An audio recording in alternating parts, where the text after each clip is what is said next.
The year is 1930.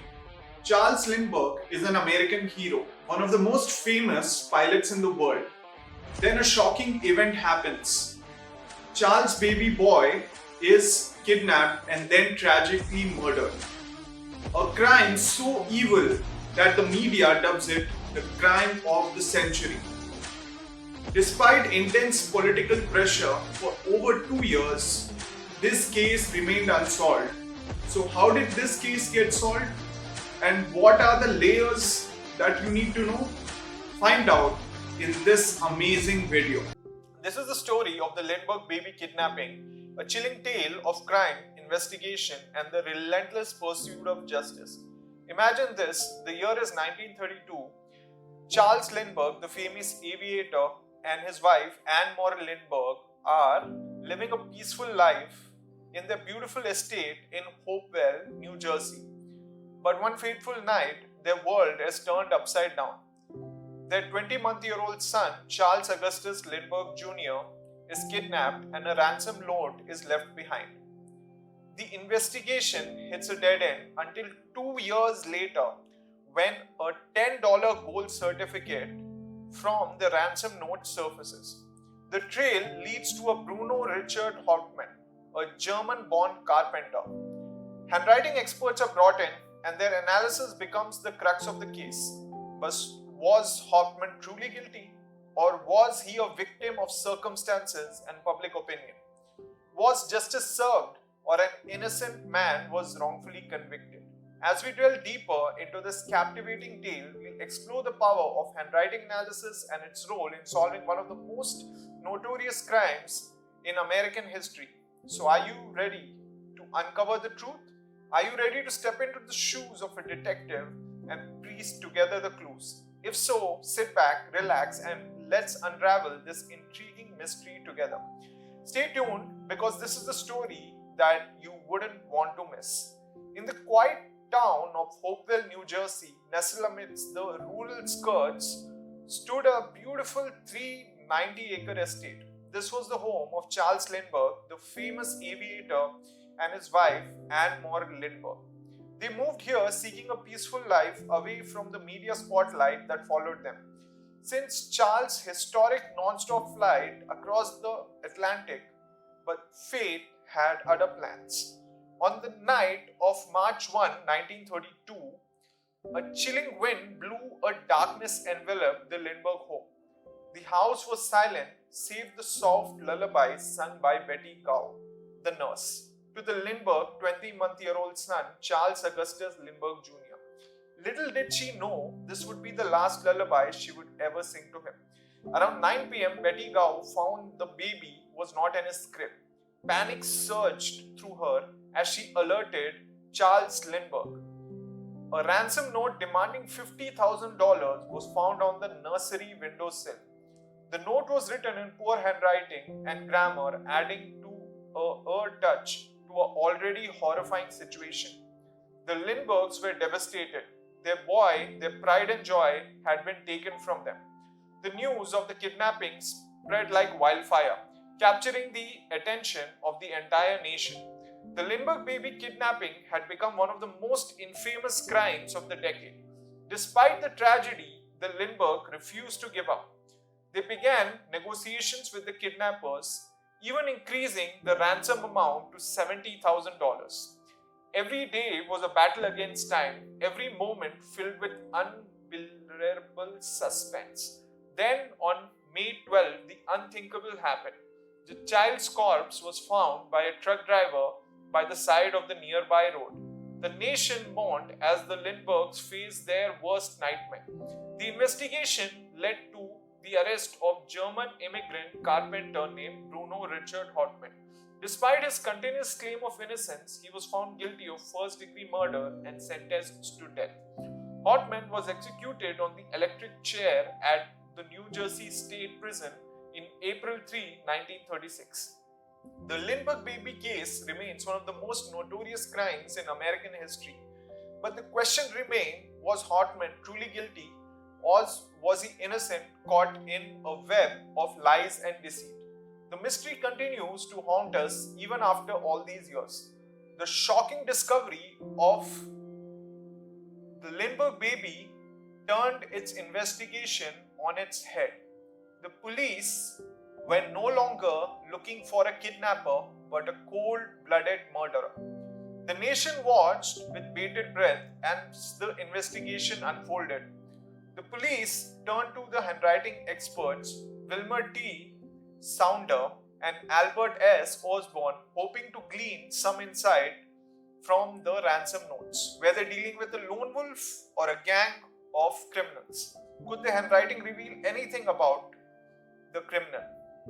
Sounder and Osborne meticulously analyzed the notes. They noticed the consistent misspelling across the notes: for money, signature for signature, and ignore for ignore.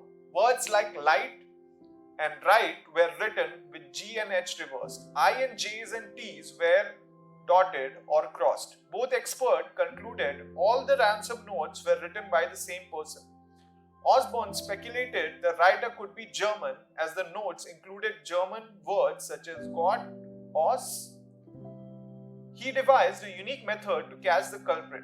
He created a paragraph with keywords from the notes and instructed the police to have every person write this. The police could then compare it with the suspect's writing with the spelling errors. Meanwhile, the kidnapper continued to send more ransom notes, each one riddled with the same spellings. The police were dealing with a cunning adversary, one who left a trail of mystery. This story takes an intriguing turn with the introduction of Joseph Cossey. He was infamous for forging documents by Benjamin Franklin and Abraham Lincoln. Even after his death around 1950, his forgeries continued to circulate. Document examiners have a two-step process to identify a forgery. First, they examine the material used to create the document, such as paper, ink, and stamps. They then compare the writing with known authentic documents. They look for telltale signs of forgery such as shaky writing, small letters, lifted pens, strange letter formations, pen pressure variation, slant, baseline, dots, crosses, and extra effort. The Lindbergh baby case was a chilling reminder of the dark side of humanity, but it also showcased the power of forensic science in solving crimes. The question remains, who was the real culprit? Stay tuned as we delve into this captivating mystery.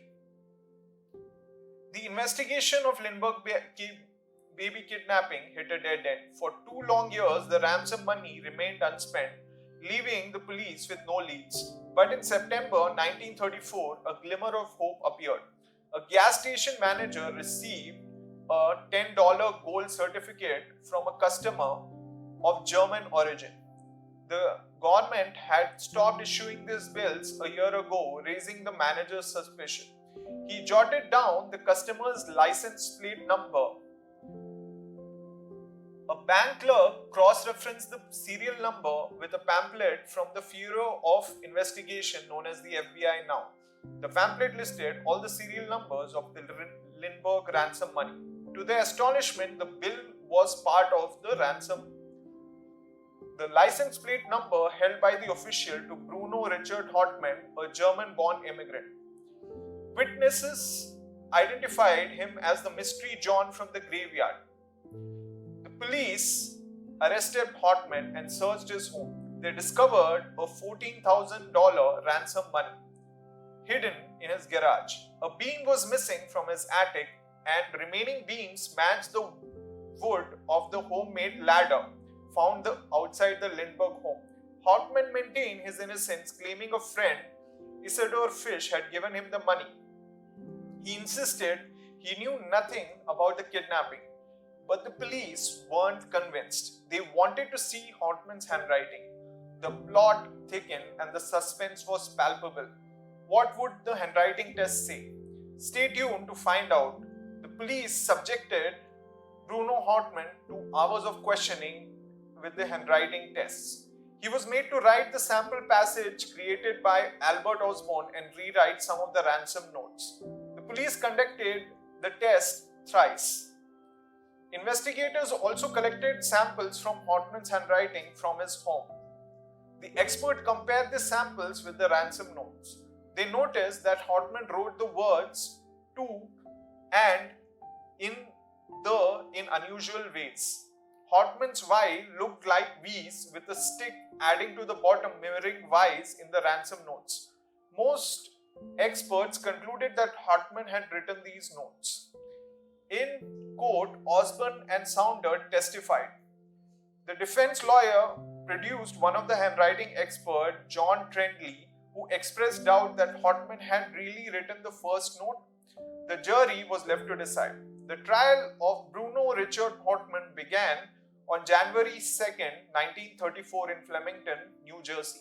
The town was filled with reporters and spectators. Just 11 hours of deliberation, the jury found Hartman guilty of first-degree murder. He was executed on April 3, 1936. But was the case truly solved? Question lingered. Where was the rest of the ransom money? Was Hartman's friend Isidor Fischer involved in the case? Fischer had died in Germany in 1934. However, the role of public opinion in this case was questionable. The police were under immense pressure to solve this case involving an American hero. Anti-German sentiment was still prevalent due to World War I. Had the police named Hartman a German immigrant? A later investigation by TV show Forensic Files sent the handwriting evidence to 3 experts. They all concluded that the same person had written the ransom notes and the person was most likely Bruno Hartman. The Lindbergh Baby case serves as a testament to the power and precision of handwriting analysis as a scientific tool in crime investigation. It demonstrates how a meticulous examination of handwriting can prove crucial leads identifying suspects or even in securing convictions. Handwriting analysis or graphology is a method of identifying, evaluating and understanding a person's personality through the patterns revealed in their handwriting. Whether it's an individual who writes the or how he dots his I's and crosses his T's, each detail can contribute to painting a comprehensive picture of the writer. In the Lindbergh case, handwriting analysis played a pivotal role in linking Bruno Richard Hartman to the ransom notes, despite the controversy and unanswered questions surrounding the case. The conclusion drawn by multiple handwriting experts provided compelling evidence against Hartman.